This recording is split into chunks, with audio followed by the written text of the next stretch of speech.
everyone, welcome back to my channel. My name is Heather and today I am back with a tag video. Now, I'm sorry that I didn't end up posting last week. I needed the weekend for both fun items and self-care, but also for some major chores. And to be honest, my next couple of weeks are shaping up to be the same, but I did miss talking to you, so I wanted to sit down, do a quick fun tag video that I saw on the Reading Hours channel. She is new to BookTube and I have been loving her content. And it was created by Sarah of My Granny Era, who is new-ish to me. I've been seeing more and more from her over the past couple of months, but is also a lovely creator. And so I thought I'd take a few minutes and talk to you briefly about the questions in this tag. So I will be looking down at the list of questions. The first question asks, how do you feel about foreshadowing and dropped hints? I don't mind them. I'm honestly surprised at people who do, unless they're dropped in a really obvious and clunky way. But honestly, if they're done well, I won't even say quite, if they're done relatively subtly, honestly, I'm probably too dense to pick up on them half the time. That happens to me a lot, if I'm honest. It could be one of the reasons why I'm still single. Number 2, bookmarks. What do you use and how do you feel about dog-earing pages? Honestly, I have way more bookmarks than I use on a daily basis. I'm just using 2. One will always be my newest acquisition, which back in January when I started this book was this tiny little bookmark, which I got in a Regency Marketplace box, and quite honestly, I thought this was the bookmark. It wasn't until just now, a month and a half later, that I realized that I was using it backwards, and there is in fact an illustration of the letter scene from Persuasion on the other side, which makes a lot more sense considering that Persuasion was the theme of the winter box. So I'm slightly embarrassed about that. The other bookmark that I usually use is downstairs in my book. I'm feeling very lazy right now, I don't want to go get it, but it's about this big, it's gray leather, and it has Faith embroidered on it in what used to be white thread, although I've been using it not quite for 20 years, but coming up on it. So that white is no longer quite as white as it used to be. But I have so many more bookmarks than that because I'm always getting them from bookstores, in bookish boxes, from friends. And so I just have far too many to actually use. And since I've always been a bookish person, I have been receiving them as gifts and stocking stuffers for about 30 years. So I have quite the collection built up. Even if I didn't have that collection built up, I would absolutely resist dog earing. I don't dog ear my books. I don't write in my books, which is a later question. But since my mother is a librarian and I was raised on library books, I just cannot bear the thought of marring a page. I can't bring myself to do it. I recognize that when it's your own book, you can do what you like with it, and a lot of people really do love annotating, but I just can't bring myself to do it. It just feels wrong. Which brings us to question 3 of forgotten bookmarks. Have you ever found anything strange in a book? And I wouldn't say I've ever found anything that strange, to be honest. I've usually found a lot of train tickets. I live quite close to New York City, so a lot of people are usually reading books on the train going back and forth, so I found a lot of Metro North tickets in there. I think the strangest one I ever found was a plane ticket. I bought a copy of Notes on a Scandal from a used book sale somewhere in the world years ago now. I no longer have that copy. It was an okay book, but I didn't need it in my life.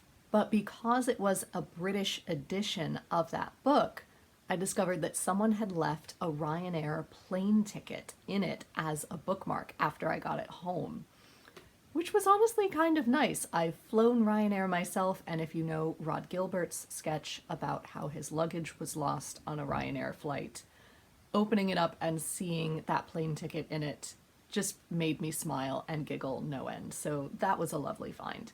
Number 4, speaking of writing in books, inscriptions and annotations.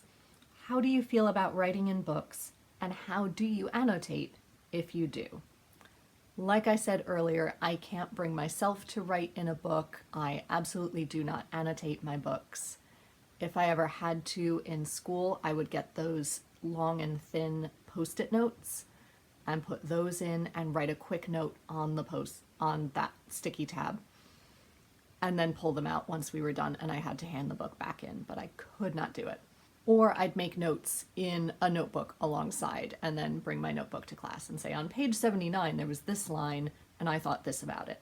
Inscriptions I don't mind. I will inscribe books that I give as gifts, particularly to children. I know I do this for my friend Amanda's children with their birthday gifts and Christmas gifts. And I have quite a few books as well that people inscribed to me, particularly children's books. We don't tend to do it so much now that we're all adults, but I have a lot of children's books that were inscribed to me from aunts and uncles and my parents and my grandparents. And that really makes a book quite special. So I never mind finding that in books that I buy either. If you've been here for about a year, you'll know that back over the summer, I bought a load of secondhand Anthony Trollope books, and that they were all inscribed with the initials of the last owner, along with the date in which she read them, and she wrote a little blurb on the title page of what she thought of them. And Marissa and I found that so charming, so engaging. We were able to look up who she was afterwards, and it really made it more of a personal find. We felt really good that we were giving her books a new home. However, if I discover a book has been annotated at a secondhand sale, I absolutely will not buy it. Once I got a beautiful copy of Cyrano de Bergerac home, only to discover it had been annotated, but luckily in pencil, and I spent the next day erasing all of those persons' marks because I don't want to know what you thought of it. I mean, if I watch your videos, I want to know what you thought of it, but unless I've asked or sought you out, I want to make that decision for myself. Number 5, introductions and footnotes. Do you read them or do you avoid them? What makes a good introduction? Typically, I don't tend to read introductions, especially if it's a classic novel, because those introductions tend to spoil the plot. So if it's a novel I've never read before and don't know much about, I will not read that introduction. I think I've had to before for university classes, but usually that was after we had read the novel itself. And so it's just not a habit that I've ever gotten into. With a nonfiction book, I might read introductions a little bit more because they are less likely to spoil things, or it's a historical nonfiction book and I know something of the historical event anyway, so it can't really spoil it for me. I do quite like footnotes though. I don't mind them at all, and I especially like them if they're used to comedic effect, like Terry Pratchett does, or like Susanna Clarke did in Jonathan Strange and Mr. Norrell. I loved those footnotes very, very much. And in fact, Stacy Schiff gets a little bit snarky and funny with her footnotes in her biography of Cleopatra, which was a lovely find. That had me giggling in an airport once. Number 6, accessories.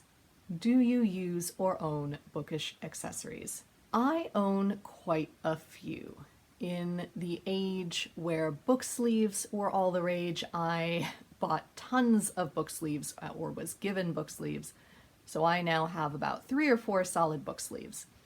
However, I'm no longer traveling with physical books. I'm not doing much long haul traveling, and I now have library apps on my phone, so I can still have a book with me without having a physical book, so I'm really not using them much anymore.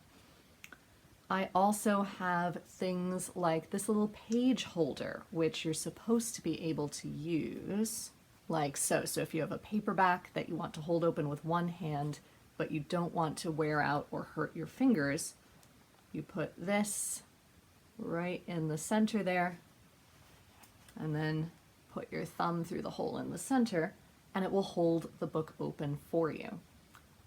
So I have this. I've never really tested it out yet because I'm always afraid that it's going to damage the spine of the book.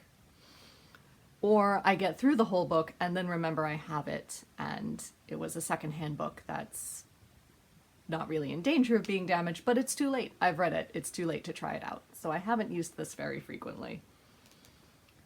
In a similar vein, I finally bought a lightweight book light that would work on paperbacks as well as hardbacks without weighing down the back cover of the book very much. It's very light. It has a couple of different light settings. There's a brighter light, there's a warmer light, there's a lower light that you can choose between. It looked really nice and really cool. However, I don't tend to read in bed. I have bought so many accessories to try and help me read in bed, and they just don't work. I'm not comfortable. Either I'm not sitting up well enough, or the book is too heavy, or the whole top half of me is outside of the covers and I'm very cold. It just doesn't work, so I don't really use them very often. The last time I used a book light was 4 years ago when we had a massive power cut. We were without electricity for a solid week over the summer of 2020. And it was awful, it was horrible, but I couldn't sit downstairs reading after dark, so I did end up reading in bed. That's when I discovered this would be great. Thankfully, knock on wood, we haven't had one since, and I pray God we don't again. But that does mean I haven't had a chance to really use this. But it's there, just in case. And like I was saying with bookmarks, I have tons and tons of bookmarks. I just bought this one because I couldn't resist. It's a Bookish Boyfriend bookmark of Ross Poldark. I haven't gotten a chance to use it yet. So, because I tend to use the same 2 or 3 bookmarks in rotation. So one day I will, I promise, but that is what tends to happen with a lot of the bookish accessories that I tend to buy or be given. Number 7, art and illustrations. How do cover art and illustrations affect your reading experience? I mean, they're nice. I don't need illustrations, and in fact, a lot of the time I don't want in-book illustrations unless they're part of a children's book. Obviously, I find illustrations work better in children's books than they do in young adult or adult books.